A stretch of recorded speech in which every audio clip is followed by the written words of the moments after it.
Welcome to கடலை singers. கடலை singers நம்ம நீங்கள் பார்க்க போகிறது ஒரு ஸ்டோரி. Scissor needle. சிசர்னா என்னது? துணியை கட் பண்ணுறது. நீடில்னா ஊசி, தெரியும் தானே? இது யார் யூஸ் பண்ணுவோம்? மேக்ஸிமம் டெய்லர்ஸ் யூஸ் பண்ணுவாங்க. அப்போ ஒரு டெய்லர் ஷாப்பில் ஒரு டெய்லர் வந்துட்டு தன்னுடைய துணிகளை வந்துட்டு ஸ்டிச் பண்ணிக்கிட்டு இருந்தாங்க. ஸ்டிச் பண்ணிக்கிட்டு இருக்கப்போ அப்போ அவர் துணியை வந்துட்டு கட் பண்ண வேண்டிய சுச்சுவேஷனில் இருக்கிறப்போ என்ன செஞ்சாராம், அந்த சிசரை யூஸ் பண்ணிக்கிட்டு அந்த கிளாஸை கட் பண்ணுறதுக்கு ரெடி ஆனப்போ கட் பண்ணிட்டார். அது வந்துட்டு ரொம்ப கோல்டன் கலரில் அந்த சிசர் வந்துட்டு ரொம்ப ஷைனிங்காக புதுசாக பளபளன்னு இருந்ததுதான். கட் பண்ணிவிட்டு அதை அகைன் என்ன செஞ்சுட்டாராம், கட் பண்ணி ஃபினிஷ் பண்ணனையும் அது தன்னோட ஃபுட்டு கீழே போட்டுட்டாராம்.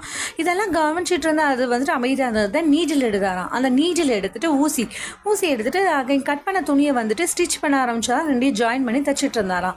இது எல்லாத்தையும் பொறுமையாக வாட்ச் பண்ணிட்டு இருந்த சிசருக்கு வந்துட்டு கோவம் வந்துட்டு அந்த நீடிலை பார்த்து சொல்லிச்சான், பாரு இவருக்கு ஒன்றுமே தெரியவே மாட்டேங்குது, நான் எவ்வளோ கோல்டனாக நல்லா ஷைனிங்காக இருக்கேன், என்னை யூஸ் பண்ணிவிட்டு கீழே தரையில் போட்டுட்டாரு, நீ பார்க்க அக்லியாக இருக்கேன், நான் எவ்வளோ பியூட்டிஃபுல்லாக இருக்கேன், அக்லியாக இருக்க ஒன்றதுக்கே தன்னோட கேப்பில் சொறி வச்சுருக்காரு அப்படின்னு சொல்லிச்சான். உடனே நீடில் சொல்லிச்சான், நீ இப்படி வந்துட்டு எப்பவுமே நீ ஜெல்லஸாக பேசுறதுனால தான் நீ இப்படி இருக்கிற, நீ வந்துட்டு அழகாக இருக்கிற, ஆனால் பட் வந்துட்டு நீ பிரிக்கிறதுக்கு தான் யூஸ் ஆகுற, கட் பண்ணால் பிரிய தானே செய்யும், ரெண்டாக போயிடும் இல்லையா, அதுக்கு தான் நீ யூஸ் பண்ணுறாங்க. பட் நான் வந்துட்டு சைஸில் சின்னதாக இருந்தாலும் அக்லியாக இருந்தாலும் ஒரு 2 விஷயத்த நான் ஜாயின் பண்ணுறதுக்கு உதவுறேன்.